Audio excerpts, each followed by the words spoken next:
नमस्कार विद्यार्थी मित्रांनो, आज आपण इयत्ता 9वी मध्ये गणित भाग 1 मधील चौथे प्रकरण गुणोत्तर व प्रमाण यामधील सराव संच क्रमांक 4.4 सोडून पाहणार आहोत। या आधीच्या व्हिडिओज मध्ये आपण याआधील सर्व सराव संच सोडवून पाहिलेले आहेत।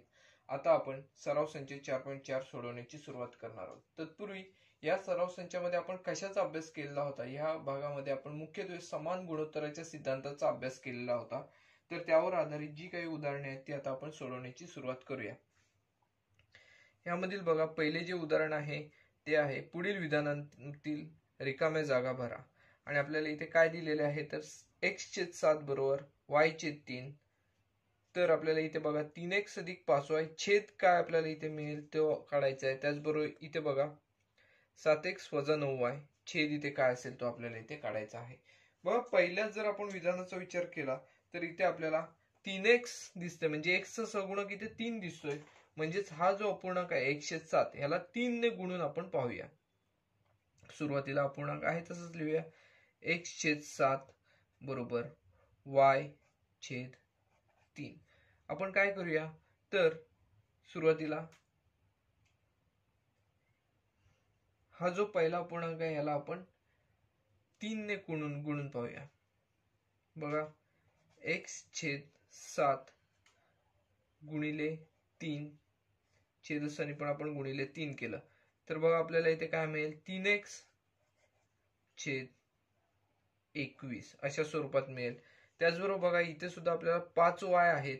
5y म्हणजेच काय, अंशस्थानी 5 ने गुणलेला आहे y ला, तिथे छेदस्थानी आपण सुद्धा y ला 3 ला सुद्धा 5 ने गुणणार आहोत। म्हणजेच काय बघा इथे होणार y गुणिले 5 छेद काय आहे तर 3 गुणिले 5। बघा यांचा गुणाकार केला तर 5y/15 अशा स्वरूपात हा गुणाकार मिळेल। आता आपल्याला यांचं काय करायचं आहे तर बेरीज करायची आहे। बघा, आता आपण हे बरोबर चिन्हाच्या समोरासमोर घेऊन करून पाहूया। x/7 बरोबर y/3। आपण या अपूर्णांकाला 3 ने गुणलं म्हणून काय झालं 3x/21 बरोबर काय आहे तर 5y/15। आपण समान गुणोत्तराचा सिद्धांताचा वापर केला तर इथे आपण काय करणार आहोत बघा, अंशस्थानी ज्या दोन संख्या त्यांची बेरीज 3x + 5y छेदस्थानी बघा काय आहे तर 21 + 15 अशा स्वरूपात दिसत। म्हणजे तिथे छेदस्थानी आपल्याला काय मिळतील 3x + 5y बघा 21 + 15 इथे आपल्याला 36 ही संख्या मिळताना दिसून येते। इथे आपल्याला 36 ही संख्या मिळालेली आहे। यावरून आपण पहिली जी रिकामी जागा आहे इथे त्या रिकाम्या जागेच्या ठिकाणी 36 ही संख्या आहे असे आपण इथे म्हणू शकतो। त्याचबरोबर बघा अजून एक आपल्याला विधान दिलेलं आहे इथे 7x - 9y। x चा सहगुणक 7 आहे, y चा सहगुणक 9 आहे। तर त्यानुसार आपण हा पूर्णांक सुद्धा सोडवण्याची सुरुवात करूया। बघा, पहिलंच उदाहरण असल्यामुळे हे जरा डिटेल मध्ये सांगितलं। दुसऱ्या उदाहरणामध्ये आपल्याला जरा एखादी पायरी याच्यातील कॅन्सल करून डायरेक्ट सोडवता येऊ शकते। बघा, x/y बरोबर काय दिले आहे आपल्याला, x/y बरोबर x/y नाही, x/7 बरोबर y/3 अशा स्वरूपात आपल्याला दिलेले आहे। आता x चा सहगुणक 7 आहे म्हटल्यावर ह्या पहिल्या पूर्णांकाला आपण 7 ने गुणणार, x गुणिले 7 छेदस्थानी इथे 7च आहे, 7 गुणिले 7 बरोबर बघा y चा सहगुणक इथे 9 आहे, म्हणजेच y गुणिले 9 बघा इथे 3 आहेत आधीचे, 3 गुणिले 9 बघा कसं होईल, x गुणिले 7 7x 7 गुणिले 7 49 बरोबर y गुणिले 9 9y 3 गुणिले 9 27 अशा प्रकारे इथे आपल्याला मिळालेलं दिसून येईल। बघा, आता इथे काय करायचं आहे तर आपल्याला समान गुणोत्तराच्या सिद्धांताचा इथे वापर करायचा आहे। आता समान गुणोत्तराच्या सिद्धांतानुसार कसं येणार तर 7x - 9y बघा 49 आहे तिकडे छेदस्थानी वजा 27 अशा स्वरूपात हे मिळताना इथे दिसून येईल. म्हणजेच बघा किती होते 7x वजा 9y 7x वजा 9y छेद 49 मधून इथे आपल्याला 27 वजा केले तर इथे आपल्याला 22 ही संख्या मिळताना दिसून येईल. बघा हे जे उदाहरण होते ते आपले सोडून झालेले आहेत. म्हणजे बघा या रिकाम्या जागी काय मिळालेले आपल्याला तर 22 ही संख्या मिळालेली येते दिसून येते. बघा आता आपण हे जे उदाहरण होते त्यामध्ये आपण काय काय केले ते आपण परत एकदा पाहण्याची सुरुवात करूया. येथे बघा x7 बरोबर y3 हे आपल्याला गुणोत्तर दिलेले होते. त्यानुसार आपण काय केले तर इथे आपल्याला 3x अधिक 5y छेदस्थानी काय येईल ते काढायचे होते. x चा सगुणक 3 आहे म्हणून आपण अंशाला आणि छेदाला इकडच्या बाजूला 3 ने गुणले. तसेच y चा सगुणक इथे 5 आहे म्हणजेच y चे जे पद होते y3 याला अंशाला आणि छेदाला आपण 5 ने गुणले.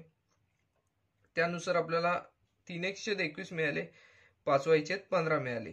त्यानुसार आपण काय केले तर ह्या दोन ज्या किमती आहेत त्या समोरासमोर लिहून घेतल्या. बघा समान गुणोत्तराच्या सिद्धांतानुसार आपण काय केले अंशामध्ये अंश मिळवला छेदामध्ये छेद मिळवला. त्यानुसार आपल्याला पहिल्या रिकाम्या जागी किती मिळालेले आहेत तर 36 मिळालेले आहेत. आणि याच प्रकारे दुसरं सोडवल्यानंतर दुसऱ्या रिकाम्या जागी आपल्याला 22 ही संख्या मिळालेली दिसून येते. म्हणून आपण हे सुरुवातीचं जे विधान होतं ते आपण रिकाम्या जागा भरून एकदा लिहून काढूया. म्हणजेच x छेद 7 बरोबर y छेद 3 बरोबर बघा अंशस्थानी आहे 3x अधिक 5y छेदस्थानची संख्या आपल्याला इथे काढायला सांगितली होती बरोबर 7x वजा 9y छेद. आता या दोन्ही ठिकाणच्या ज्या छेदस्थानच्या ज्या संख्या आहेत त्या बघा पहिल्या ठिकाणी आपल्याला 3x अधिक 5y छेद आपल्याला किती मिळालेले आहेत तर 36 ही संख्या मिळालेली आहे छेद 36 आणि 7x वजा 9y त्याला छेदस्थानी आपल्याला इथे 22 ही संख्या इथे मिळालेली दिसून येते. बघा हे जे पहिले उदाहरण होते ते आपले पूर्णपणे सोडून झालेले अतिशय सोपे असे उदाहरण होते. बघा आता आपण दुसऱ्या उदाहरणाकडे वळणार आहोत. यामध्ये बघा काय दिलेलं आहे a छेद 3 बरोबर b छेद 4 बरोबर c छेद 7 बरोबर a वजा 2b अधिक 3c. येथे छेदस्थानी काय कोणती संख्या असेल ते आता येथे आपल्याला मिळवायची आहे बरोबर 6 वजा 8 अधिक 14. इथे अंशस्थानी कोणती संख्या इथे दिलेली आहे ती शोधायची आहे. बघा इथे 6 वजा 8 अधिक 14 ही संख्या या ज्या संख्या ते आपल्याला छेदस्थानी आहे ते आपल्याला इथे दिसत आहे. यानुसार आपण हे काय करूया तर समान गुणोत्तराच्या सिद्धांतानुसार सोडवण्याची सुरुवात करूया. बघा समान गुणोत्तराच्या सिद्धांतामध्ये आपण अंशामध्ये अंश मिळवू शकतो किंवा वजा करू शकतो. त्यानुसार हे उदाहरण कसे असेल ते आता आपण पाहूया. बघा सुरुवातीला इथे काय दिसत आहे तर a छेद 3 बरोबर b छेद 4 बरोबर c छेद 7 या आपल्याला संख्या दिलेल्या आहेत. आता आपण डायरेक्ट सोडवण्याची सुरुवात करूया. बघा आता इथे काय दिसतंय a अधिक 2b अधिक 3c. बघा a आहे तसंच्या तसं आहे a वजा 2b अधिक 3c आहे तसंच्या तसं आपण इथे लिहून घेतलेलं आहे. बघा आता छेदस्थानी या संख्या लिहित असताना अंशस्थानच्या संख्यांचे काय काय आपण घेतलेले जे सहगुणक आहेत ते इथे लक्षात ठेवून घ्यावे लागणार आहेत. तर बघा सुरुवातीला a हे पद जे आहे ते आहे तसं आपण इथे घेतलेले आहे म्हटल्यावर त्याचा छेद a चा छेद जो 3 आहे तो आहे तसं इथे आपण घेणार आहोत. वजा बघा इथे 2b आहे b च्या ठिकाणी इथे आपण 2b घेतले म्हणजेच इथे अंशाला आणि छेदाला दोन्हीला पण इथे आपण 2 ने गुणलेले आहे. या ठिकाणी अंशाला आणि छेदाला 2 ने गुणावं लागेल तरच इथे 2b येणार. मग अंशाला 2 ने गुणलं तर इथे 2b आलेलं आहे. तसंच इथे छेदाला सुद्धा 2 ने गुणलं तर 4 दुने 8 ही संख्या आपल्याला येताना इथे मिळताना दिसून येईल. म्हणजेच इथे 8 ही संख्या मिळाली. तरच पुढे काय आहे अधिक 3c म्हणजे इथे c छेद 7 तिथे 3c मिळालेला आहे म्हटल्यावर 7c ला 3 ने गुणलं इथे 7 ला सुद्धा 3 ने गुणावं लागेल म्हणजे अधिक 7 त्रिक 21. म्हणजेच बघा इथे आपल्याला काय मिळेल a वजा 2b अधिक 3c छेद बघा 3 वजा 8 म्हणजेच ऋण 5 अधिक 21 ऋण 5 अधिक 21 म्हणजेच आपल्याला येते 21 मधून 6 वजा करावे लागणार, 21 मधून 5 वजा करावे लागणार आहे, तिथे आपल्याला 16 ही किंमत मिळते. 21 मधून 5 वजा झाले की 16 किंमत मिळते. बघा हे जे उदाहरण आहे ते हे आपण डायरेक्ट सोडवण्याची सुरुवात केली. या आधीच्या प्रश्नांमध्ये आपण सुरुवातीचंच उदाहरण असल्यामुळे डिटेलमध्ये सोडवलेलं आहे हे उदाहरण. याच्यामध्ये आपण सुरुवातीला 3x 5y त्यावेळेला छेदस्थानी काय काय संख्या येतील त्या आपण घेतल्या. त्याचबरोबर इथे 7x आहे, 9y आहेत. त्यानुसार सुद्धा इथे आपण छेदस्थानी कोणकोणत्या 7x जर अंशस्थानी असतील तर छेदस्थानी कोणती संख्या येईल ते पूर्णपणे सोडवत गेलो. परंतु इथे आपण काय केलेलं आहे, पहिल्या उदाहरणामध्ये डिटेलमध्ये सोडवलं आणि दुसऱ्या उदाहरणामध्ये आपण काय केलेलं आहे तर डायरेक्ट घेतलेलं आहे. बघा इथे आपण काय केलेलं आहे तर ए आहे, तसंच 2b आहेत म्हटल्यावर इथे b च्या ठिकाणी सहगुणक इथे 2 आहे. अंशाला 2 ने गुणले, छेदाला सुद्धा 2 ने गुणले म्हणून इथे आपल्याला 8 मिळाले. तर सी च्या ठिकाणी इथे 3c आहे, म्हणजे इथे अंशाला 3 ने गुणले, छेदाला सुद्धा 3 ने गुणले, आपल्याला इथे 21 मिळाले.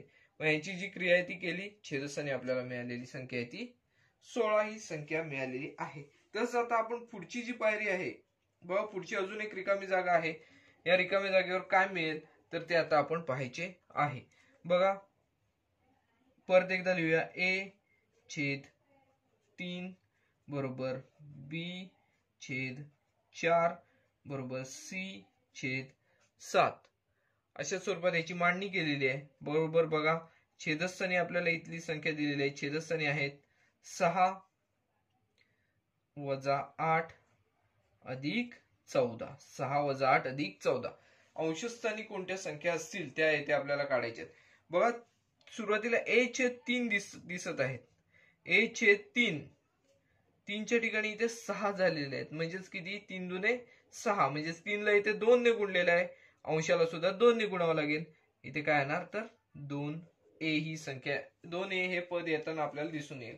बघा पुढे वजा हे चिन्ह आहे, वजा 8 दिसत आहेत. बघा इथे पुढची संख्या 8 आहे. b छेद 4, छेदस्थानी 4 आहेत, इथे 8 आहेत, म्हणजेच आपण 4 ला 2 ने गुणलं तर इथे आपल्याला 8 मिळतील. b ला सुद्धा म्हणजेच अंशाला सुद्धा आपल्याला इथे 2 ने गुणावं लागणार आहे, म्हणजे 2a वजा 2b, पुढे अधिक चिन्ह आहे. 14 ला इथे अधिक चिन्ह आहे म्हटल्यावर इथे आपण अधिक चिन्ह दिलं. तसंच बघा इथे आपल्याला काय दिसतंय तर 7 दिसतंय, इथे 14 दिसत आहे. 7 दिसत आहे, 14 दिसत आहे. तर 7 ला सुद्धा 2 ने गुणलं तर आपल्याला 14 मिळतं, म्हणजेच इथे सुद्धा काय येणार आहे तर अंशाला 2 ने गुणून म्हणजेच 2c ही संख्या आपल्याला अंशस्थानी मिळताना दिसून येईल.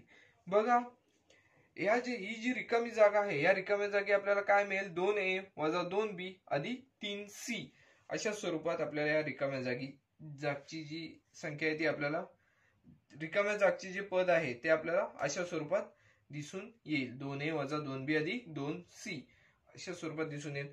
छेदस्थानी 6 वजा 8 अधिक 14. आता ह्याच्या पुढे ह्याच्यावर क्रिया नाही केली तरी चालेल, कारण आपल्याला प्रश्नामध्येच असं दिलेलं आहे. आपल्याला फक्त अंशस्थानची जागा शोधायची होती. त्यामुळे छेदस्थानची जी क्रिया आहे 6 वजा 8 म्हणजे ऋण 2 अधिक 14 म्हणजेच 12. 14 तून 2 गेले 12, हे आपल्याला छेदस्थानी मिळतील, पण ते न लिहिता आपण डायरेक्ट ही जरी शेवटची स्टेप ठेवली तरी सुद्धा चालू शकणार आहे. मग आता आपल्याला येथे मिळालेलं जे आहे ते आपण शेवटला रिकाम्या जागी जे जे मिळालेलं आहे ते आपण येथे आता लिहून घेऊया परत. म्हणजेच बघा a छेद 3 बरोबर b छेद 4 बरोबर c छेद 7 बरोबर अंशस्थानी इथे काय आहे a वजा 2b अधिक 3c छेदस्थानी काय आहे ते आपल्याला इथे काढायला सांगितले होते. बरोबर बघा इथे छेदस्थानी आहेत 6 वजा 8 अधिक 14. अंशस्थानी आणि छेदस्थानी इथे रिकाम्या जागा होत्या, तर त्या जागांवर काय काय आलेले आहे ते आता आपण इथे पाहणार आहोत. बघा a वजा 2b अधिक 3c, a वजा 2b अधिक 3c याची छेदस्थानी आपल्याला इथे 16 ही संख्या मिळालेली आहे. तसेच 6 वजा 8 अधिक 14 याच्या अंशस्थानी कोणती संख्या मिळालेली आहे तर 2a वजा 2b, 2a वजा 2b अधिक 2c ही संख्या येते आपल्याला, ही रिकामी जागा येते आपल्याला मिळालेली दिसून येते. बघा हे जे उदाहरण होते ते आपण डायरेक्टली सोडवलेले आहे. पहिल्या उदाहरणामध्ये जास्त डिटेल मध्ये जाऊन आपण सोडवले होते, परंतु इथे आपण जरा मधल्या स्टेप्स ज्या होत्या त्या डायरेक्ट घेऊन इथे आपण सोडवलेले आहे. बघा हे जे उदाहरण होते ते आपले पूर्ण झालेले आहे. सराव संख्येतील पहिला जो प्रश्न होता पुढील विधानांतील रिकाम्या जागा भरा. हा जो प्रश्न होता तो आपला पूर्णपणे सोडवून झालेला आहे. आता आपण पुढच्या प्रश्नाकडे वळणार आहोत. बघा आता सराव संचातील दुसऱ्या प्रश्नाकडे आपण वळणार आहोत. हा जो दुसरा प्रश्न आहे तो काय आहे तो बघा. 5m वजा n बरोबर 3m अधिक 4n. तर पुढील राशींच्या किमती काढा. इथे आपल्याला जी राशी दिलेली आहे ती बघा 5m वजा n बरोबर 3m अधिक 4n. तर आपल्याला या राशीची किंमत काढायची आहे m वर्ग अधिक n वर्ग छेद m वर्ग वजा n वर्ग.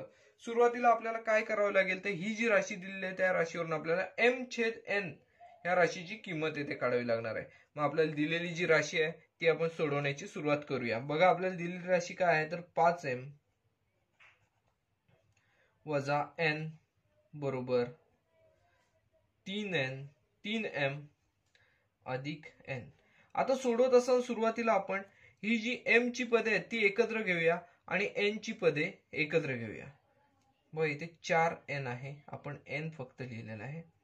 बघा इथे आपण m ची पदे एकत्र घेऊया, n ची पदे एकत्र घेऊया.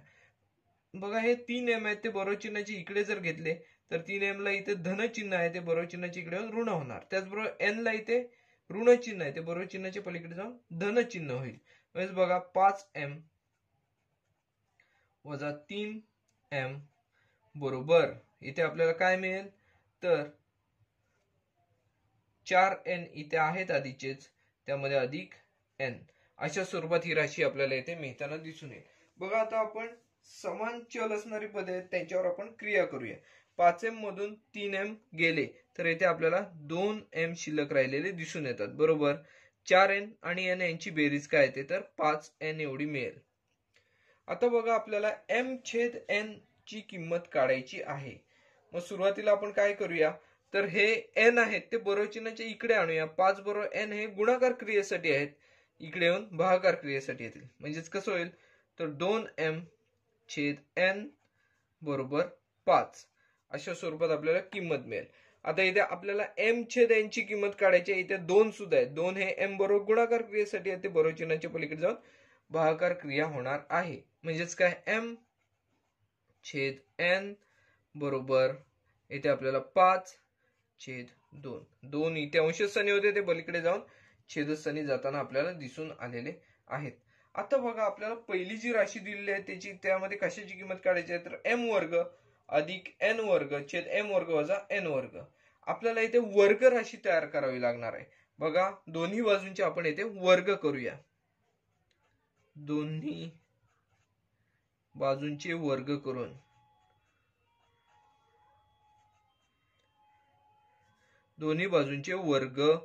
करून आता बघा दोन्ही बाजूंचे आपण आता इथे वर्ग केले तर m वर्ग छेद n वर्ग बरोबर बघा इथे 5 चा वर्ग काय असणार आहे तर 25 छेद 2 चा वर्ग 4. आता बघा अंशस्थानी येथे काय केलेलं दिसते त्या अंशामध्ये छेद मिळवलेला आहे आणि छेदस्थानी अंशामधून छेद वजा केलेला आहे. ही जर क्रिया कोणती आहे याचा आपण विचार केला तर ही क्रिया योग वियोग क्रिया आहे हे आपल्याला इथे दिसून येते. मग आपण इथे योग वियोग क्रिया करूया. योग वियोग क्रिया करून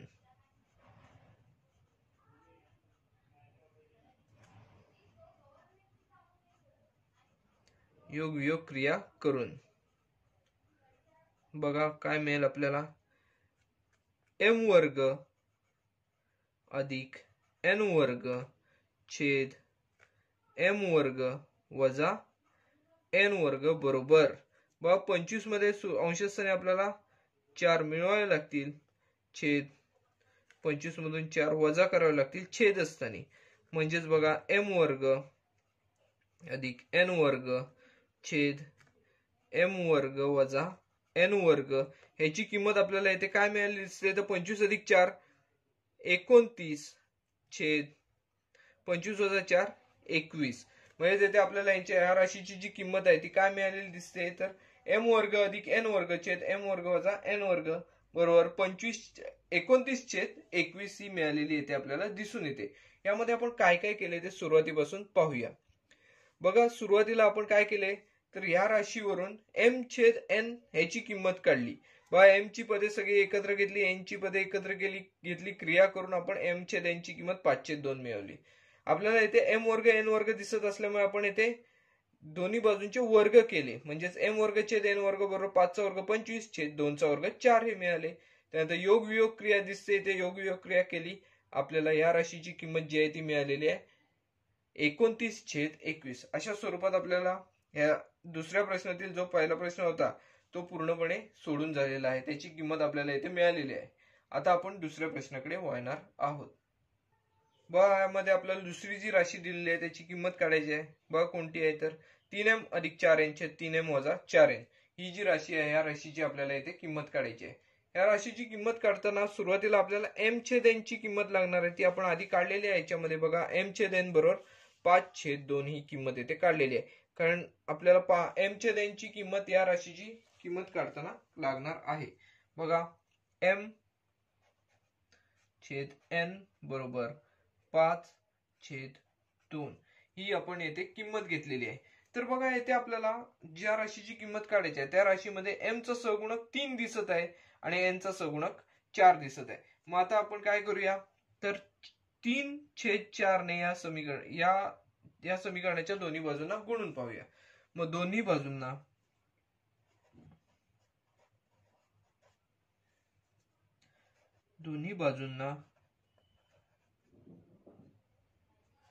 5/2 ने गुणून 5/2 ने नाही, आपण कशाने गुणायचे ठरवलेले आहे तर येथे पहा 3/4 ने गुणून आपण हीच किंमत इथे लिहिली, आपण 3/4 ने गुणून पाहणार आहोत. 3/4 ने गुणून 3/4 ने गुणल्यावर काय होतंय बघा,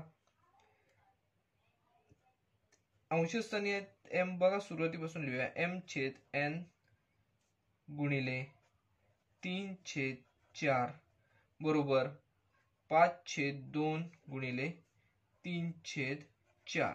बघा m गुणिले 3 3m होणार, 3m छेद n गुणिले 4 4n होईल, 3m छेद 4n बरोबर 5×15/8 अशा स्वरूपात आपल्याला इथे राशी येते मिळताना दिसून येते. बघा आता इथे विचार केला तर या राशीमध्ये योग वियोग क्रिया जर केली तर आपल्याला ही राशी मिळू शकते. मग आपण या राशीमध्ये काय करूया तर योग वियोग क्रिया करून पाहूया.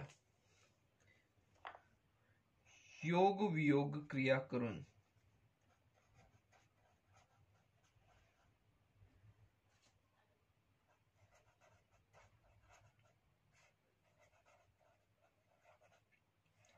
व योग वियोग क्रिया करताना आपण अंशामध्ये म्हणजे 3m मध्ये 4n हे मिळवणार आहोत अंशस्थानी.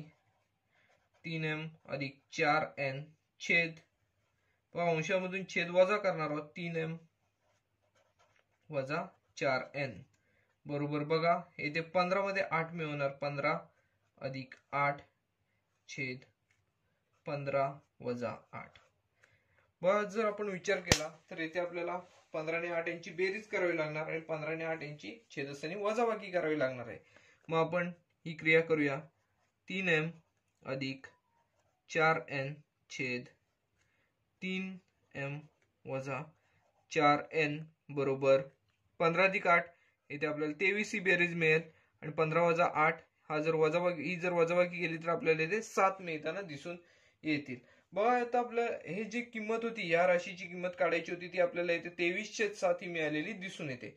याच्यामध्ये आपण काय काय केले ते आपण सुरुवातीपासून अभ्यासूया. बघा यामध्ये आपल्याला m छेद n ची किंमत माहिती होती 5/2. येथे m चा सहगुणक 3 आहे, n चा सहगुणक 4 आहे, त्यामुळे आपण काय केले तर दोन्ही बाजूला 3/4 ने गुणले. 3/4 ने गुणल्यावर आपल्याला 3m छेद 4n ची किंमत 15/18 ही मिळालेली दिसून आली.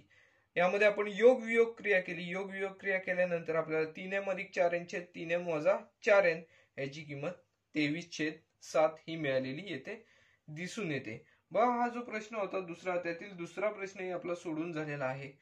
आपण आता तिसऱ्या प्रश्नाकडे वळणार आहोत. तिसरा जो मुख्य प्रश्न आहे सराव संचातील त्या प्रश्नाकडे आपण येथे वळणार आहोत. बघा आता या उदाहरणामध्ये आपला तिसरा जो प्रश्न आहे त्यामध्ये बघा काय दिलेले आहे.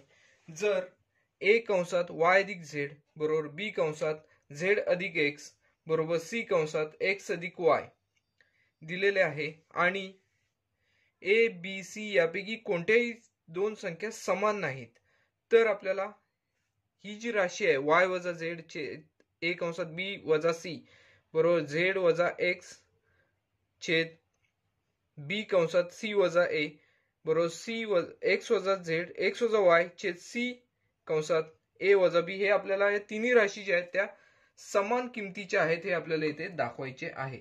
मग आता आपल्याला इथे काय दिलेले आहे ते बघा, एबीसी यांपैकी कोणतीही संख्या समान नाहीये. याचा अर्थ काय होतो, जर समान संख्या असत्या तर बघा समान, समजा बी आणि सी या संख्या समान आहेत तर येथे या राशीची किंमत बघा बी वजा सी शून्य होईल, बी वजा सी या कंसाची किंमत शून्य होईल, परिणामी ही राशी शून्य आहे असे आपल्याला येथे ठरवता येऊ शकते.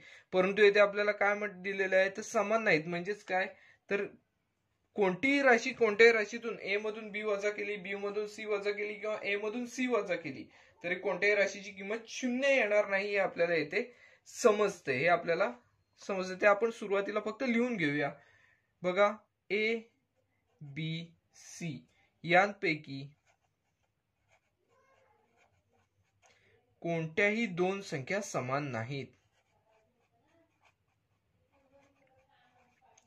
कोणत्याही दोन संख्या समान नाहीत.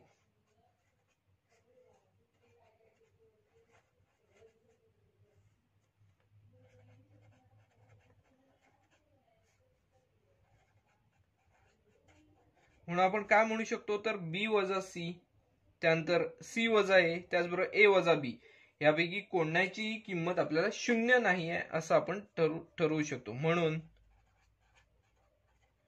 बघा इथे पहिली राशी आहे बी वजा सी, बी वजा सी नंतर सी वजा ए त्याचबरोबर तिसरी राशी ए वजा बी, या प्रत्येकाची किंमत शून्य नाही. यांपैकी कोणाचीही किंमत शून्य नाही,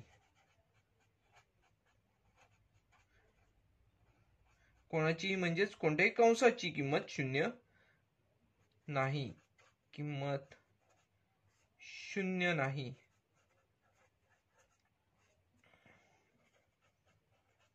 असे आपल्याला येथे म्हणता येऊ शकते. बघा आता आपल्याला दिलेली राशी काय आहे तर ती आपण सुरुवातीपासून परत एकदा लिहून घेऊया. बघा काय आहे तर ए कंसात वाय अधिक झेड, ही राशी जी दिलेली आहे ती राशी आहे बरोबर बी कंसामध्ये झेड अधिक एक्स बरोबर सी कंसात एक्स अधिक वाय, अशा स्वरूपात आपल्याला ही राशी दिलेली आहे. आता आपण काय करायचे आहे, हे उदाहरण सोडवण्यासाठी बघा आपल्याला हे दाखवायचे आहे, ही ज्या अंशस्थानी ज्या तिन्ही संख्या आहेत आपल्याला या ठिकाणी या तीन पदे दिसत आहेत हे तिन्ही अपूर्णांक समान आहेत असे आपल्याला दाखवायचे. मग आपण सुरुवातीला काय करूया तर या तिन्ही राशींना एबीसी ने भागूया, म्हणजे याच्या तिन्हींच्या पण छेदस्थानी एबीसी येईल. मग आपण आता इथे लिहूया प्रत्येक गुणोत्तराला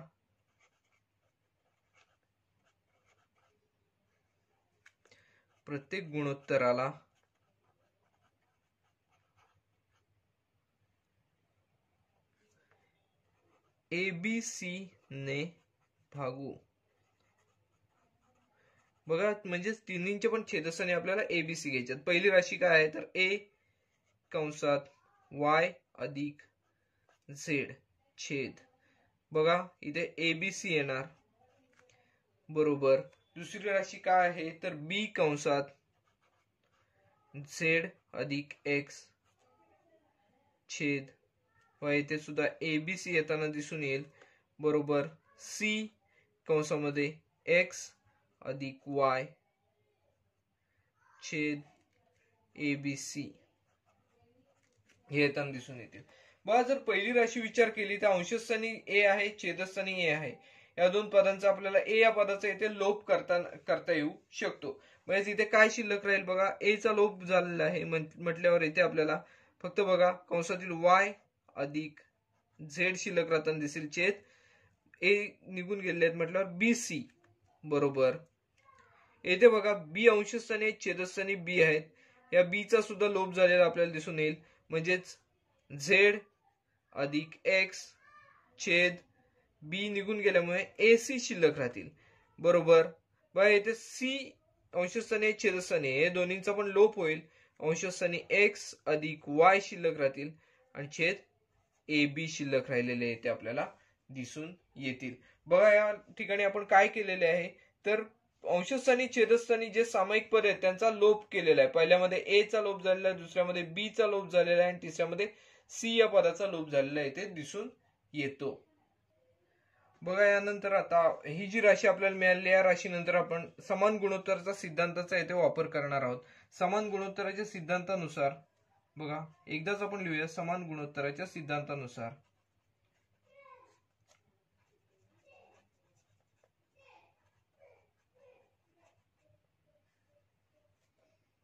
इथे आपल्याला प्रत्येक ठिकाणी समान गुणोत्तराचा सिद्धांत जो आहे तो वापरायला लागणार आहे. त्यामुळे आपण एकदाच लिहितोय समान गुणोत्तराच्या सिद्धांतानुसार. बघा समान गुणोत्तराचा सिद्धांत वापरला तर इथे आपण काय करणार आहोत तर पहिले दोन जे अपूर्णांक आहेत, पहिले दोन ज्या पद आहेत त्या पदांमध्ये आपण क्रिया करणार आहोत. आता पदे ही कोणती घ्यायची यांचा आधी आपण विचार करायचा आहे. बघा आपण सुरुवातीला x अधिक y हे पद घेऊया आणि पुढे z अधिक x या दोन पदांच्या बाबतीत विचार करूया. x अधिक y छेद ए बी प्रत्येक गुणोत्तर बरोबर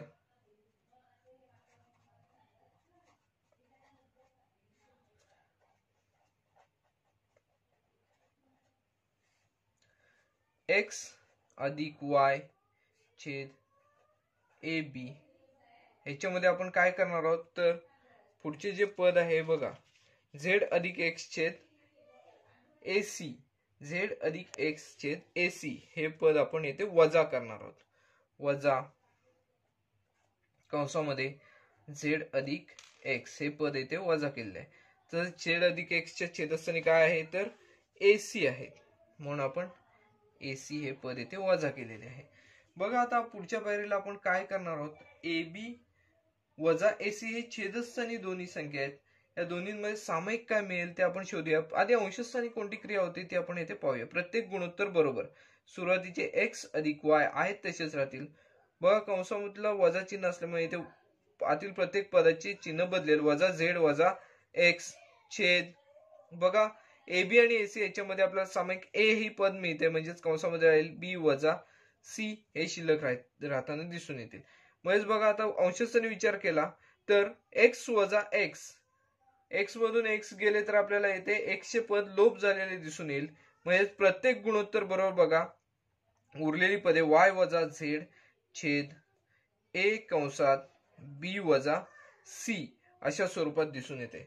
बघा काय दिसतंय तर y वजा z हे पद आपल्याला इथे शिल्लक राहिलेले दिसून येईल. y वजा z छेद बघा ए बी आणि एसी मध्ये सामायिक आपण ए घेतलेला आहे. ए कंसात बी वजा सी अशा स्वरूपात इथे आपल्याला राहिलेले दिसून येईल. याला आपण विधान क्रमांक 1 देणार आहोत. प्रत्येक गुणोत्तराची किंमत किती आपल्याला मिळाली बघा y वजा z छेद ए कंसात बी वजा सी. आता बघा येथे आपण जसे आपण येथे प्रत्येक गुणोत्तर बरोबर ही किंमत घेतली होती तसेच आता आपण पहिले जे गुणोत्तर आहे त्याबरोबर शेवटचे गुणोत्तर या गुणोत्तरांची तुलना करून येथे आपण पाहणार आहोत. बघा काय मिळते आपल्याला. प्रत्येक गुणोत्तर बरोबर जशा प्रकारे आपण इथे क्रिया केलेली आहे त्याच प्रकारे आपण इथे पण क्रिया करणार आहोत. प्रत्येक गुणोत्तर बरोबर बघा काय आपल्याला मिळालेलं आहे.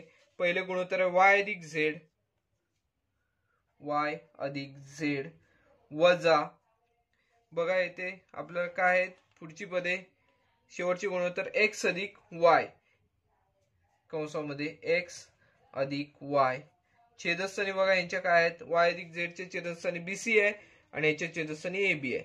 म्हणजे बीसी वजा ए बी हे शिल्लक राहिलेले येथे दिसून येतील. बघा आता हा कंस जो आहे अंशस्थानी तो आपण सोडूया आणि त्यानुसार बघा कंसाला ऋण चिन्ह आहे त्यामुळे कंसातील जी पदे आहेत त्या पदांना सगळ्या ऋण चिन्ह राहील. y अधिक z वजा x वजा y छेद बघा बीसी आणि ए बी यांच्यामध्ये बी हे पद आपल्याला इथे सामायिक दिसतंय. बी कंसात सी वजा ए हे आपल्याला पदे दिसतील. बघा बीसी आणि ए बी याच्यात बी हे पद सामायिक घेतले उरलेले सी कंसात राहिले वजा ए हे कंसात राहिलेले. बघा येथे म्हणजेच आपल्याला बघा तिसऱ्या पायरीला आपण काय करणार आहोत तर समान ह्याच्यामध्ये आपल्याला कोणत्या पदांचा लोप करता येतोय तो आपण येथे पाहणार आहोत। बघा इथे वाय हे आहे, तिथे इथे वजा वाय आहेत, वाय वजा वाय म्हणजेच वाय या पदाचा इथे लोप होताना दिसून येईल। उरलेली पदे काय असणार आहेत तर झेड वजा एक्स छेद बी कंसात सी वजा ए। बघा अंशस्थानी आपल्याला काय मिळालेले आहेत, वाय या पदाचा लोप झालेला दिसून येतोय। छेदस्थानी काय आहे तर झेड म्हणजेच अंशस्थानी उरलेली पदे कोणती, झेड वजा एक्स छेद काय तर बी कंसात सी वजा ए। हे आपल्याला प्रत्येक गुणोत्तराची दुसरी किंमत मिळालेली दिसून येते। बघा जे आपण सोडवतोय ते उत्तराच्या दिशेने आपण सोडवण्याची सुरुवात केलेली आहे। बघा आपल्याला प्रत्येक गुणोत्तराची किंमत कशी दाखवायची आहे, बघा अशा स्वरूपात दाखवायची आहे। यामध्ये आपण पहिली जी दोन गुणोत्तरे आहेत त्यांच्या किमती समान दाखवलेल्या आहेत। आता तिसरं जे गुणोत्तर आहे ते आपल्याला तिसऱ्या विधानामध्ये आपल्याला समान आहे, प्रत्येक गुणोत्तर बरोबर समान आहे असे ते आपल्याला दाखवायचे आहे। मग आता आपण तिसऱ्या गुणोत्तराकडे वळणार आहोत। बघा आता तिसरं जे गुणोत्तर आहे त्याविषयी आपण येथे विचार करूया। आता पहा आपण परत एकदा प्रत्येक गुणोत्तर बरोबर हे घेणार आहोत।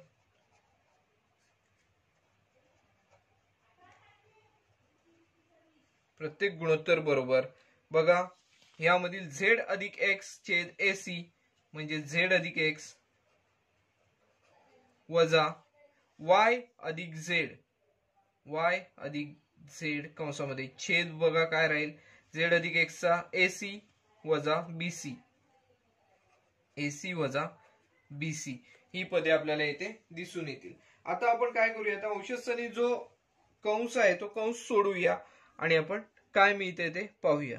बघा अंशस्थानी पहिली दोन पदे झेड अधिक एक्स आहेत, झेड अधिक एक्स वजा कंसातील प्रत्येक चिन्ह आहे त्याच्या विरुद्ध होईल म्हणजे वजा वाय वजा झेड छेद छेदस्थानी आपल्याला बघा काय मिळतंय एसी आणि बीसी याच्यामध्ये सामायिक पद सी हे आहे म्हणजे सी हे कंसाच्या बाहेर घेतले, कंसामध्ये बघा ए वजा बी हे शिल्लक राहिलेले दिसून येतील, ए वजा बी। त्यानुसार बघा सी सामायिक कंसामध्ये ए वजा बी। पुढच्या पायरीला बघा इथे आपल्याला झेड वजा झेड म्हणजे झेड हे पद आपल्याला इथे लोप पावताना दिसून येईल। म्हणजे काय शिल्लक राहिलेले आहेत तर एक्स वजा वाय छेद सी कंसात ए वजा बी हे शिल्लक राहिलेले दिसून येईल। म्हणजे प्रत्येक गुणोत्तर बरोबर आपल्याला इथे काय मिळालेले आहे, एक्स वजा वाय छेद सी कंसात ए वजा बी हे मिळालेले आपल्याला तिसरे विधान आहे। बघा पहिले विधान आपल्याला प्रत्येक गुणोत्तर बरोबर ही किंमत मिळाली, दुसऱ्या विधानामध्ये ही किंमत मिळाली आणि तिसऱ्या विधानामध्ये ही किंमत मिळाली। बघा याच तिन्ही ज्या किमती आहेत त्या आपल्याला समान आहेत असं दाखवायचं आहे। म्हणजेच प्रत्येक गुणोत्तराची जर ही किंमत असेल तर आपल्याला ह्या तिन्ही किमती समान आहेत असं येथे दाखवता येऊ शकतं। म्हणून आपण येथे काय म्हणणार, म्हणून विधान 1, 2 व 3 वरून आपण येथे काय म्हणणार आहोत तर सुरुवातीची राशी काय आहे तर वाय वजा झेड छेद ए कंसात बी वजा सी बरोबर दुसरं विधान काय आहे तर झेड वजा एक्स छेद बी कंसात सी वजा ए बरोबर व तिसरं विधान काय आहे तर एक्स वजा वाय छेद सी कंसात ए वजा बी अशा स्वरूपात आपल्याला येथे लिहिता येऊ शकते। बघा हे उदाहरण जे होते ते आपल्याला त्यामध्ये आपल्याला एक सिद्ध करायचं होतं म्हणजे दाखवायचं होतं या तिन्ही जे पदे आहेत ती समान आहेत हे आपल्याला दाखवायचं होतं। आपण स्टेप बाय स्टेप आपण सोडवत गेलो आणि त्यानुसार आपल्याला ही तिन्ही जी विधाने आहेत ती समान आहेत असं दाखवता आलं। बस सुरुवातीला आपल्याला ह्या ज्या किमती दिल्या होत्या त्या किमतींना आपण प्रत्येक गुणोत्तराला एबीसी ने भागलेलं आहे। एबीसी ने भागल्यानंतर ह्या राशी मिळाल्या, या राशीमधून आपण काय केलं प्रत्येकी दोन दोन राशी घेऊन प्रत्येक गुणोत्तर बरोबर 3 ठिकाणी 3 वेगवेगळ्या किमती काढल्या आणि त्या तिन्ही किमती आपण समान आहेत असे आपण येथे दाखवलेले आहे।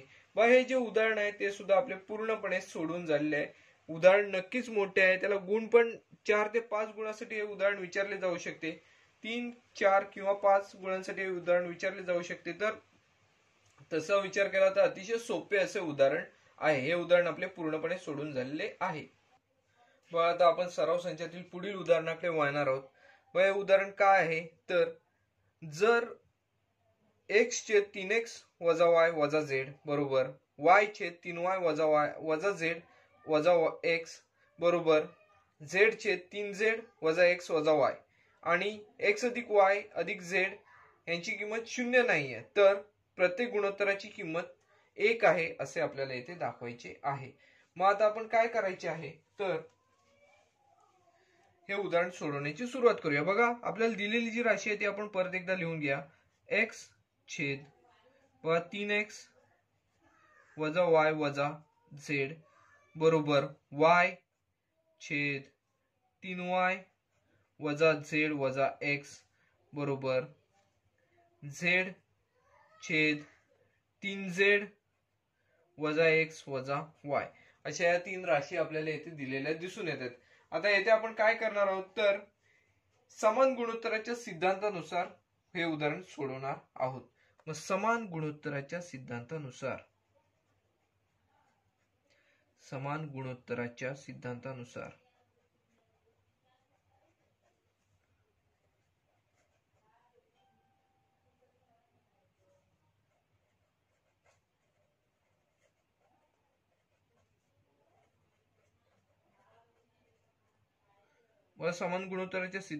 आपण अंशामध्ये अंश सगळे मिळवत जाणार आहोत. म्हणजेच आपण ही जी राशी आहे ती राशी आपण इथे लिहित नाही कारण आपण बरीच जागा ह्या साईडला जाईल. आपण डायरेक्ट बरोबर चिन्ह देऊन बघा लिहून पाहूया. बघा x अधिक y अधिक z छेद बघा 3x वजा y वजा z अधिक 3y वजा z वजा x अधिक 3z वजा x वजा y अशा स्वरूपात ही राशी येईल. बघा ही जर आपण सोडून पाहिली तर अंशस्थानी x अधिक y अधिक z हे मिळताना दिसून येईल. इथे छेदस्थानी बघा इथे आपल्याला काय काय मिळणार आहे ते आपण इथे पाहूया. बघा 3x x ची पदे आहेत ती आपण इथे पाहूया सगळी. बघा 3x आहे इथे, त्यानंतर इथे x आहे ऋण x ऋण x ऋण x ऋण x काय होणार तर ऋण 2x होणार. म्हणजे 3x वजा 2x हे पद आपल्याला मिळेल 3x वजा 2x. त्याचबरोबर बघा अधिक 3y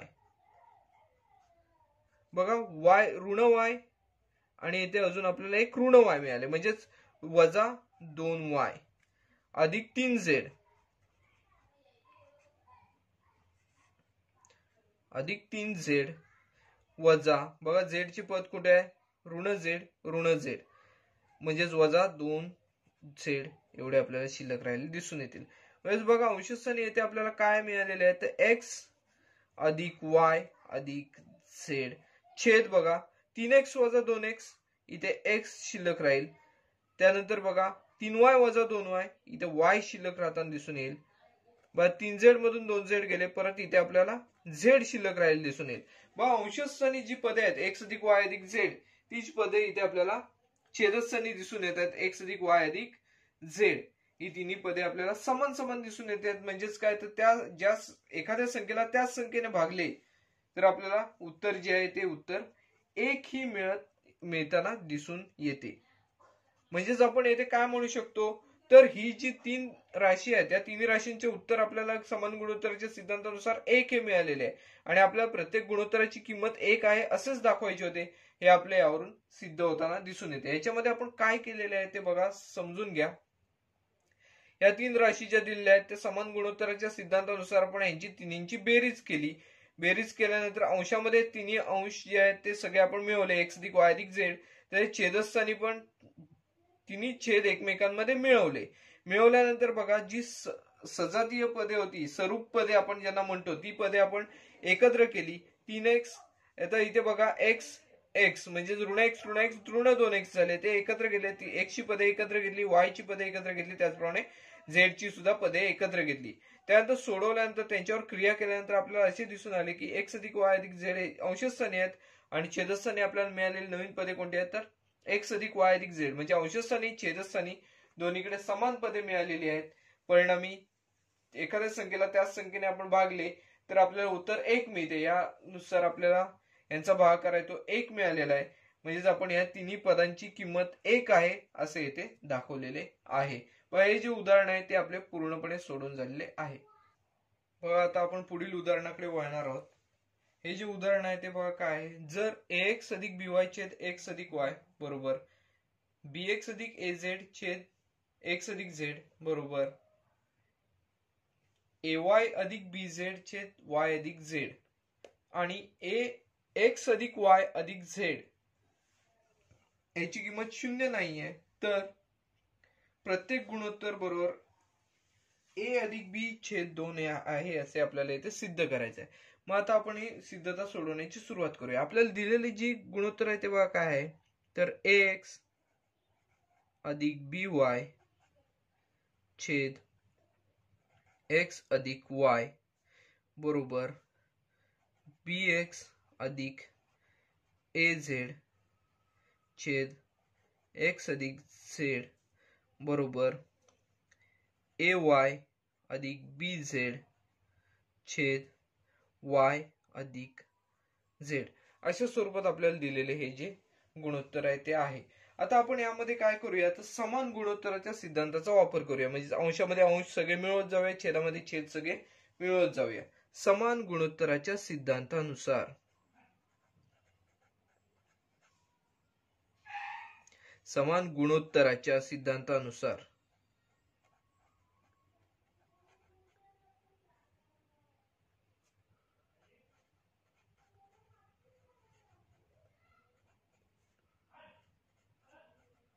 समान गुणोत्तराच्या सिद्धांतानुसार बघा आपल्याला इथे काय मिळेल तर अंशामध्ये सगळे आपण अंश मिळवत जाऊया. बघा सुरुवातीला ax अधिक by अधिक bx अधिक az अधिक बघा ay अधिक bz छेद याला सगळ्याला छेद आहे x अधिक y अधिक x अधिक z अधिक y अधिक z अशा स्वरूपात आपल्याला ह्या राशी ज्या आहेत त्या मिळालेल्या आहेत. बघा अंशस्थानी अंशामध्ये अंश मिळवत गेलेलो आहोत, छेदस्थानी छेदामध्ये छेद मिळवत गेलेलो आहोत. आता आपण काय करूया ax आणि bx अशा स्वरूपात पदे सगळी एकत्र करूया आणि सोडवून पाहूया. बघा ax अधिक bx बघा पुढे त्यानंतर ax अधिक bx हे पद एकत्र झाले. त्यानंतर ay अधिक by हे पद एकत्र घेऊया. ay अधिक by अधिक बघा ay by हे पदे एकत्र घेतली अधिक आता बघा az आणि bz ही पदे एकत्र घेऊया. ही पदे सगळी एकत्र केली छेदस्थानी बघा आपल्याला इथे काय मिळेल तर x अधिक x 2x अधिक बघा y अधिक y 2y अधिक z अधिक z 2z. येथे बघा आपण आता काय करणार आहोत तर पहिल्या दोन पदांमधून सामायिक पद घेणार आहोत, दुसऱ्या दोन पदांमधून सामायिक घेणार आहोत आणि तिसऱ्या दोन पदांमधून सामायिक पद घेणार आहोत. बघा पहिल्या दोन पदांचा विचार केला तर इथे आपल्याला x हे पद सामायिक मिळत आहे x कंसात. बघा इथे काय मिळेल तर a अधिक b. पहिल्या दोन पदांमध्ये आपल्याला सामायिक x मिळालं, कंसामध्ये a अधिक b हे पद मिळालेलं दिसून येत आहे. अधिक बघा पुढच्या दोन पदांमध्ये y हे पद आपल्याला इथे सामायिक मिळत आहे y कंसात a अधिक b. बघा ay अधिक by आहे म्हणजेच a अधिक b. तसंच तिसऱ्या ह्या दोन पदांमध्ये बघा आपल्याला az bz याच्यात z हे पद सामायिक मिळत आहे म्हणजेच कंसामध्ये a अधिक b हे शिल्लक राहिलेले दिसून येत आहेत. आता छेदस्थानी जर विचार केला तर छेदस्थानी 2x 2y 2z ही पदे आहेत. आता यांचा विचार केला तर याच्यामध्ये पण आपल्याला सामायिक पद काय मिळेल तर 2 हे पद सामायिक मिळते म्हणजेच काय 2 गुणिले कंसामध्ये x अधिक y अधिक z हे पद आपल्याला इथे मिळताना दिसून येते. आता काय करूया बघा, इथे अंशस्थानी 3 जे कंस मिळालेले आहेत ते 3 कंस सामायिक मिळालेले आहेत. मग त्या 3 कंसांऐवजी आपण इथे एकच कंस लिहिणार आहोत, ए अधिक बी. आणि दुसऱ्या कंसामध्ये कंसाच्या बाहेरचे जे घटक आहेत ते कोणकोणते घटक आहेत बघा, एक्स अधिक वाय अधिक झेड, छेद बघा 2 गुणिले कंसामध्ये एक्स अधिक वाय अधिक झेड. बघा आपल्याला जर विचार केला तर येथे आपल्याला अंशस्थानी एका कंसामध्ये एक्स अधिक वाय अधिक झेड दिसतंय, तसंच छेदस्थानी पण एक्स अधिक वाय अधिक झेड दिसत आहे. मग आपण अंशस्थानी आणि छेदस्थानी जी आपल्याला पदे सामायिक दिसतात ती आपण त्या पदांचा आपण येथे लोप करून आणू शकतो. म्हणजे हा कंस आणि हा कंसाचा येथे लोप होताना दिसून येईल. बघा लोप झाला तर आपल्याला येथे काय दिसेल, अंशस्थानी काय शिल्लक राहिलं तर ए अधिक बी हे शिल्लक राहिलेले आहे. छेदस्थानी बघा हा कंस निघून गेलेला आहे म्हटल्यावर 2 शिल्लक राहिलेले येथे आपल्याला दिसून येतात. बस समान गुणोत्तराच्या सिद्धांतानुसार आपल्याला शेवटला काय मिळाले तर ए अधिक बी छेद 2. समान गुणोत्तराच्या सिद्धांतानुसार प्रत्येक गुणोत्तर बरोबर ए अधिक बी छेद 2. आपल्याला काय सिद्ध करायचे होते तर हेच सिद्ध करायचे होते, प्रत्येक गुणोत्तर बरोबर ए अधिक बी छेद 2 हे सिद्ध करायचे होते. ते आपले येथे सिद्ध झालेले दिसून येते. व या उदाहरणामध्ये आपण काय काय केले ते आपण फक्त पाहूया. बघा इथे आपल्याला ही जी पदे मिळालेली आहेत या पदांमध्ये आपण काय केलेलं आहे तर समान गुणोत्तराच्या सिद्धांतानुसार अंशामध्ये अंश मिळवले, छेदामध्ये छेद मिळवले. त्यानंतर जी पदे आपल्याला एक्स ची पदे एकत्र घेतली, वाय ची पदे एकत्र घेतली आणि झेड ची सुद्धा पदे एकत्र घेतली.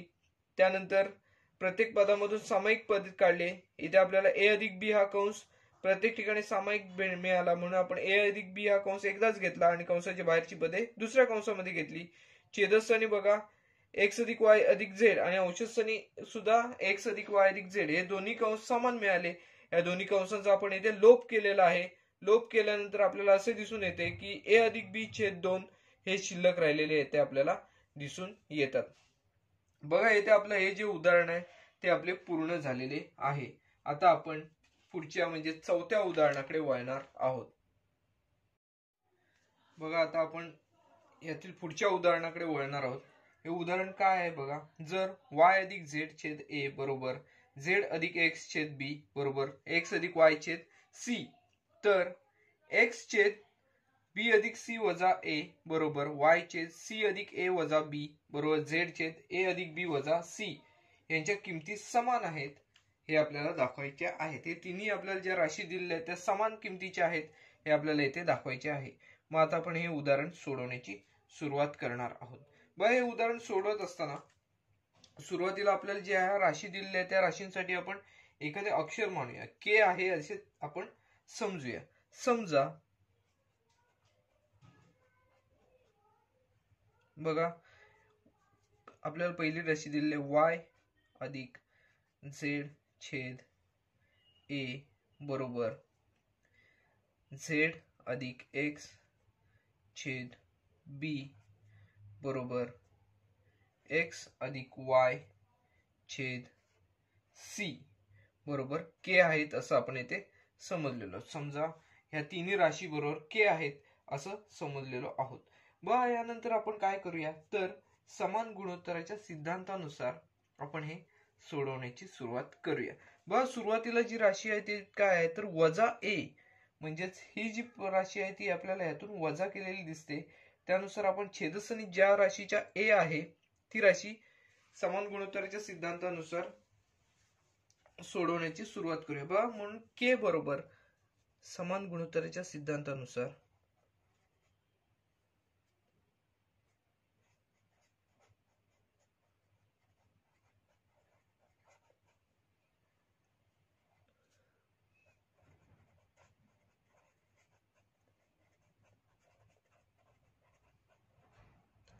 व समान गुणोत्तराच्या सिद्धांतानुसार आपण ही राशी सोडवण्याची सुरुवात करूया.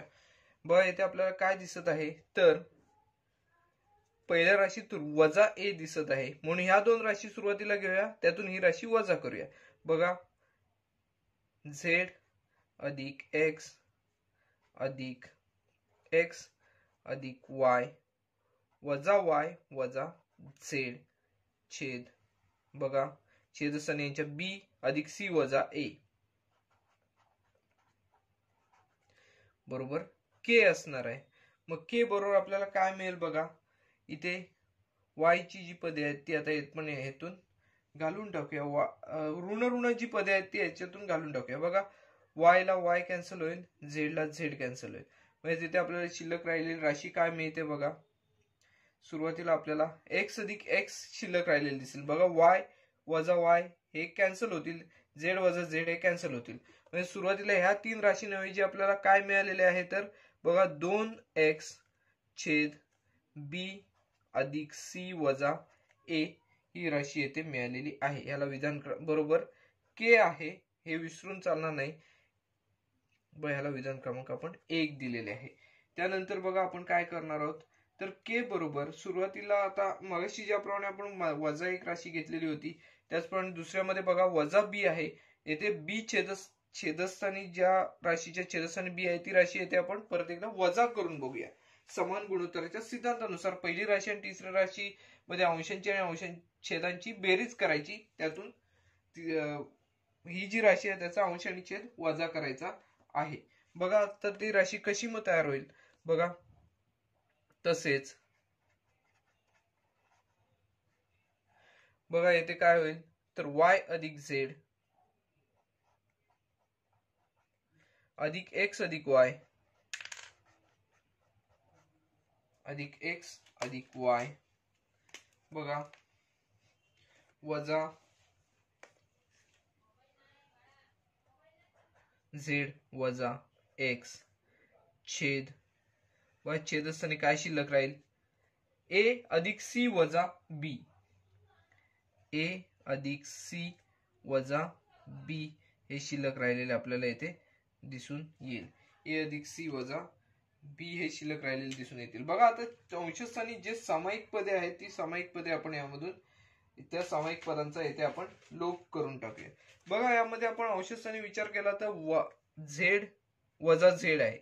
सामायिक पदे म्हणजे जी सामायिक पदे आणि भिन्न चिन्हे आहेत, म्हणजेच बघा z वजा z झेड या पदाचा लोप, त्याचबरोबर एक्स वजा एक्स एक्स या पदाचा लोप, म्हणजेच आपल्याला इथे काय मिळेल वाय अधिक वाय 2y छेद ए अधिक सी वजा बी. म्हणजेच बघा इथे आपल्याला काय मिळालेलं आहे बरोबर के आहे इथे, हे विसरून चालणार नाही. म्हणजेच 2y छेद ए अधिक सी वजा बी बरोबर के ही राशी येथे आपल्याला मिळालेली दिसून येते. या राशीला आपण विधान क्रमांक 2 दिलेला आहे. बघा प्रत्येक गुणोत्तर बरोबर पहिल्यांदा ही राशी मिळाली, त्यानंतर प्रत्येक गुणोत्तर बरोबर ही जी राशी आहे ती आपल्याला इथे मिळालेली दिसून येते. आता तिसरी जी राशी आहे त्यात बघा आपल्याला सी छेदस्थानी ज्या राशीच्या सी आहे ती राशी येथे वजा केलेली दिसते. त्यानुसार बघा आपण कसे करणार आहोत तर पहिल्या दोन राशी समान गुणोत्तराच्या सिद्धांतानुसार बेरीज करणार आहोत. पहिल्या दोन राशींच्या अंशांची छेदांची त्याचबरोबर तिसरी राशी वजा करणार आहोत. बघा आता कसे होईल. तसेच पहा येथे काय होईल y अधिक z अधिक z अधिक x वजा x वजा y अशा स्वरूपात येथे येईल. छेदस्थानी बघा काय होणार आहे छेद a अधिक b वजा c. आता इथे बरोबर के आहे, के मानलेला आहे, पण इथे फक्त समान गुणोत्तराचा सिद्धांत वापरलेला आहे. बघा आता आपण काय करणार आहोत तर x वजा x म्हणजे x चे पद येथे निघून जाईल, त्या पदाचा लोप होईल. त्याचबरोबर y वजा y या पदाचा सुद्धा आपल्याला येथे लोप होताना दिसून येईल. म्हणजेच आपण काय इथे आपल्याला शिल्लक दिसेल z अधिक z हे पद शिल्लक दिसेल. z अधिक z आपल्याला येथे 2z मिळतील छेद a अधिक b वजा c बरोबर k हे आपल्याला राशी येथे मिळताना दिसून येते. बघा आता प्रत्येक गुणोत्तर बरोबर आपल्याला काय मिळालेले आहे तर बघा पहिल्या राशीचे गुणोत्तर काय मिळालेले आहे x छेद b अधिक c वजा a बरोबर k मिळालेले आहे. दुसऱ्यामध्ये 2y छेद a अधिक c वजा b आणि तिसऱ्या राशीमध्ये 2z छेद a अधिक b वजा c यांच्या प्रत्येकाच्या किमती समान, म्हणजेच k हीच किंमत आपल्याला येथे प्रत्येक ठिकाणी मिळालेली आहे. मग आता आपण येथे काय करणार आहोत तर विधान 1, 2 व 3 वरून 1, 2 व 3 वरून आपण काय ठरवू शकतो, तर ह्या तिन्ही राशी ज्या आहेत त्या समान आहेत. म्हणजेच पहिली राशी आपल्याला काय मिळालेली आहे, 2x छेद b अधिक c वजा a बरोबर. दुसरी राशी बघा, दुसरं विधान काय आहे, तर 2y छेद a अधिक c वजा b बरोबर. तिसरं विधान काय मिळालेलं आहे, तर 2z छेद a अधिक b वजा c. आता बघा, या तिन्ही राशींमध्ये आपण इथे विचार केला तर या तिन्ही राशी आपल्याला ह्याच आहेत, परंतु अंशस्थानी आहे, प्रत्येक राशीच्या अंशस्थानी जे आहेत ते 2 प्रत्येक राशीला गुणाकारासाठी आहेत. मग आपण काय करूया, तर प्रत्येक राशीला 1/2 ने गुणूया. बघा, प्रत्येक राशीला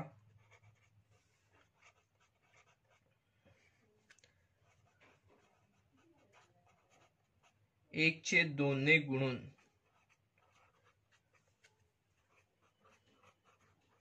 प्रत्येक राशीला जर 1/2 ने गुणलं तर या अंशस्थानी जे 2 दिसत आहेत त्या प्रत्येक पदाचा इथे लोप होईल. म्हणजेच इथे फक्त चल जे आहेत एक्स वाय झेड हे शिल्लक राहतील अंशस्थानी. आणि इथे आपल्याला काय राशी मिळतील बघा, पहिल्या अंशस्थानच्या 2चा लोप होईल, म्हणजेच एक्स छेद बी अधिक सी वजा ए बरोबर. बा येथे 2चा लोप झाला वाय छेद ए अधिक सी वजा बी, अशा स्वरूपात आपल्याला हे पद मिळेल बरोबर. बा येथे सुद्धा 2चा लोप होईल, झेड छेद ए अधिक बी वजा सी अशा स्वरूपात ही राशी मिळेल.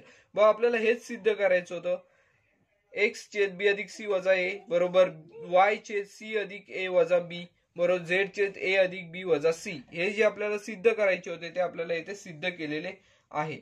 बा हे सिद्ध करत असताना प्रत्येक ठिकाणी आपल्याला समान गुणोत्तराचा सिद्धांत वापरायला लागलेला आहे आणि तो वापरून आपण येथे शेवटच्या पदापर्यंत इथे पोहोचलेलो दिसून येतोय. बा अतिशय सोपे असे उदाहरण आहे, स्टेप बाय स्टेप जर सोडवले तर आपण इथे नक्कीच उत्तरापर्यंत पोहोचताना दिसून येतो. बा हे जे चौथे उदाहरण होते ते आपले पूर्ण झालेले आहे. बघा येथे शेवटचे जे उदाहरण आहे पाचवे ते काय आहे, तर जर 3x वजा 5y छेद 5z अधिक 3y बरोबर x अधिक 5z छेद y वजा 5x बरोबर y वजा z छेद x वजा z अशा स्वरूपात ही राशी दिलेली आहे, तर आपल्याला प्रत्येक गुणोत्तर x अधिक y एवढे आहे असे आपल्याला इथे दाखवायचे.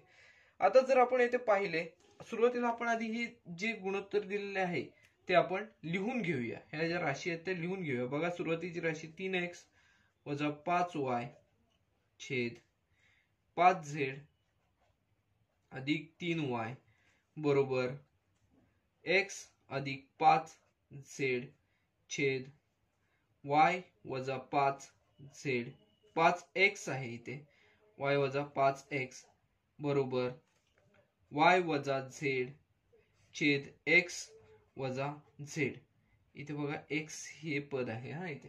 तर आता बघा, आता जर आपण तिसरं गुणोत्तर जर पाहिलं तर या तिसऱ्या गुणोत्तरामध्ये कोणत्याही पदाचा चल कोणताच चलाला कोणताही सहगुणक दिसत नाही. प्रत्येक जर उदाहरणामध्ये पाहिले तर उदाहरणामध्ये बघा 3, 5 हे सहगुणक दिसत आहेत. तर आपण काय करूया, येथे आपण तिसरं जे गुणोत्तर आहे त्याला 5 ने गुणून पाहूया. 5 ने अंशाला आणि छेदाला दोन्ही ठिकाणी गुणून घेऊया.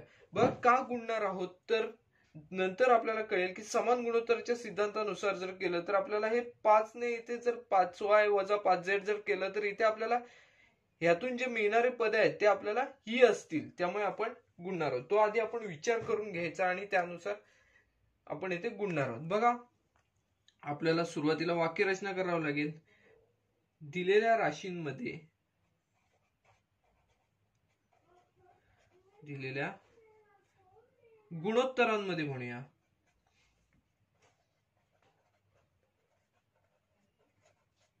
पहिल्या व दुसऱ्या गुणोत्तरामध्ये पहिल्या व दुसऱ्या गुणोत्तरामध्ये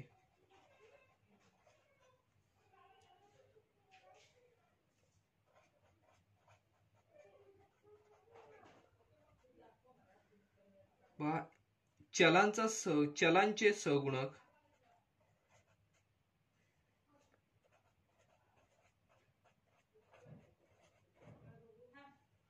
चलांचे सहगुणक बघा काय दिसत 3 आणि 5 आहेत. 3 व 5 आहेत. बघा आपण तिसरं जे गुणोत्तर आहे त्याला आपण काही सहगुणक नाहीये. तिसऱ्या गुणोत्तरास कोणत्याही प्रकारचा सहगुणक नाही म्हणून आपण तिसऱ्या गुणोत्तराला आपण 5/5 ने गुणूया. बघा गुणून काय मिळते आपल्याला ते आपण आता इथे पाहूया. बघा तिसरं जे आपल्याला राशी दिलेली आहे तिसरं गुणोत्तर ते काय आहे? y वजा z छेद x वजा z. आपण याला गुणिले 5/5 करूया. मग बघा पहिल्यांदा 5 ने y ला गुणूया नंतर 5 ने z ला गुणूया. मग कसं मिळेल आपल्याला ही राशी? 5y वजा 5z छेद 5 ने x ला गुणलं तर 5x वजा 5z.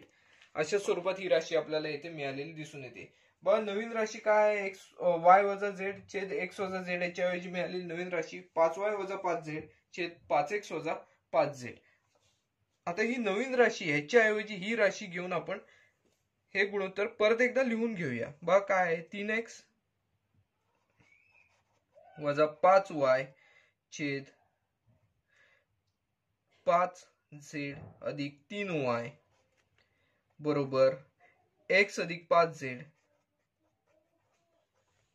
छेद y वजा 5x बरोबर. आता ह्या राशीऐवजी ही राशी बघा काय आहे? 5y वजा 5z छेद 5x वजा 5z. अशा स्वरूपात येथे आपण लिहून घेतलेली आहे. आता जर आपण येथे समान गुणोत्तराचा सिद्धांताचा येथे वापर केला तर बघा आपल्याला येथे काय मिळेल? आपण समान गुणोत्तराच्या सिद्धांताचा येथे वापर करणार आहोत.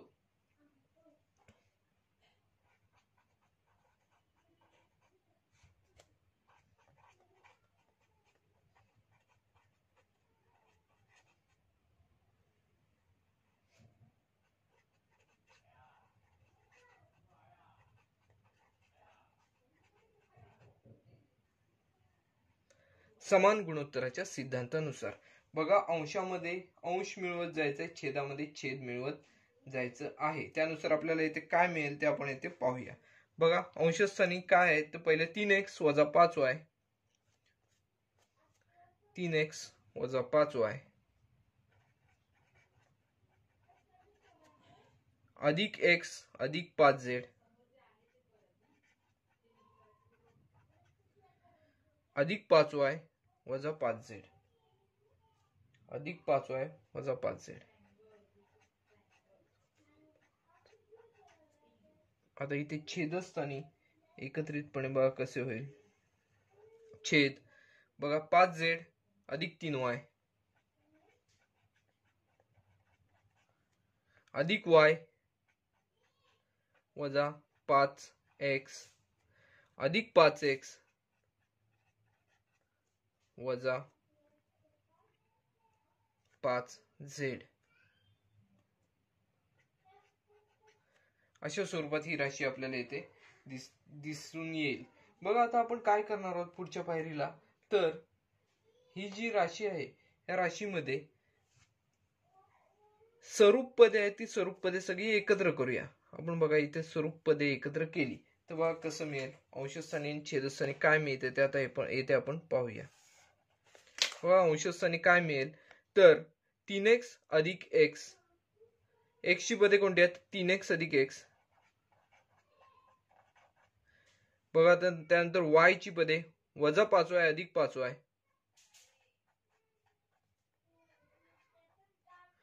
व त्यानंतर अधिक 5z वजा 5z अधिक 5z वजा 5z. अशा स्वरूपात आपल्याला ही स्वरूप पदे एकत्र करून या राशी आपल्याला मिळताना दिसून येतील. बघा 3x x ही राशी एकत्र आली वजा 5y अधिक 5y ह्या राशी एकत्र आल्या. त्याचबरोबर अधिक 5z वजा 5z या राशी एकत्र आल्या अंशस्थानी स्वरूप पदांच्या राशी. तर छेदस्थानी पण येथे पाहूया आपण 5z हे पहिलं पद आहे 5z झेडचे बघा अजून कोणते पद दिसते, इथे आपल्याला दिसत आहे वजा 5z, 5z वजा 5z. त्यानंतर बघा अधिक 3y, वायचे अजून पद इथे दिसत आहे अधिक y बघा. त्यानंतर x चे पद वजा 5x अधिक 5x बघा. इथे आपण सगळी छेदस्थानी पण स्वरूप पदे सगळी ती एकत्र घेतली. आता त्यांच्यावर क्रिया करूया बघा. क्रिया केल्यानंतर आपल्याला इथे काय दिसून येईल, 3x अधिक x, इथे आपल्याला 4x दिसेल बघा. ऋण 5y अधिक 5y म्हणजेच 5y वजा 5y म्हणजे 5y या पदाचा लोप होऊन जाईल. त्याचबरोबर 5z वजा 5z म्हणजेच 5z या सुद्धा पदाचा लोप होऊन जाईल. म्हणजे आपल्याला अंशस्थानी फक्त 4x ही किंमत येथे मिळताना दिसून येईल बघा. 4x ही किंमत येथे आपल्याला मिळताना दिसून येईल. त्यानंतर बघा आपण छेदस्थानची क्रिया करूया. 5z वजा 5z, 5z या पदाचा लोप होऊन जाईल. त्याचबरोबर बघा 3y अधिक y, 3y मध्ये y मिळवले तर 4y आपल्याला मिळतील, 4y. आणि ऋण 5x अधिक 5x म्हणजे 5x वजा 5x या 5x या पदाचा सुद्धा आपल्याला इथे लोप होताना दिसून येईल. म्हणजे आपल्याला अंशस्थानी इथे मिळणारी पद कोणते आहे, 4x आहे, छेदस्थानी 4y आहे. अंश आणि छेद या दोन्ही ठिकाणी आपल्याला 4 ही संख्या सामायिक दिसत आहे. 4 ही पदाचा सुद्धा आपण येथे लोप करू शकतो. 4 एके 4 म्हणजेच x छेद y हे पद आपल्याला येथे शिल्लक राहिलेले दिसून येईल. आपल्याला काय दाखवायचं होतं बघा, तर प्रत्येक राशी बरोबर x छेद y आहे हे आपल्याला येथे दाखवायचे होते.